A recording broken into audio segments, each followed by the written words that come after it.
Gainesville police arrested the person they believe is responsible for a shooting that left 2 people dead and 1 injured. TV 20's Alexis Goings tells us how residents in this area are feeling. Residents are relieved that the suspect of the murder that happened on Northwest 3rd Avenue is behind bars. Gainesville police say 28-year-old Dallvion Parker shot and killed 33-year-old Brittany Avery-Hoisington and 21-year-old Trayvon Sheppard and injured another person. Police say Parker was the ex-boyfriend of one of the victims. I'm kind of a little speechless about how to feel about that sort of thing. I believe that the victim was pretty close in age to me, so that makes it even a little bit more difficult, you know. And Gainesville's a small town, so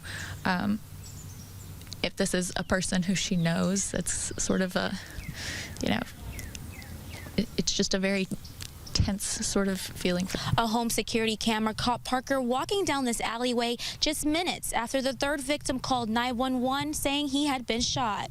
GPD officials arrested Parker after they were able to locate his vehicle with the help of the U.S. Marshals Florida Regional Task Force and Alachua County Sheriff's Office. Residents laid out flowers and balloons at a memorial site just outside of the victim's apartment. Also pray for his family and don't know what's going on there as well, but extending grace to all of those people that were involved because, again, we live in a very broken world and, you know, we're all broken. So it was a shock, but we are glad that things are now coming to light and we're able to come together and support in any way that we can. And I want to be a part of that as a resident of this neighborhood. Parker is in the Alachua County Jail on 2 counts of first-degree murder and 1 count of attempted murder charges. In Gainesville, Alexis Goings, TV 20 News.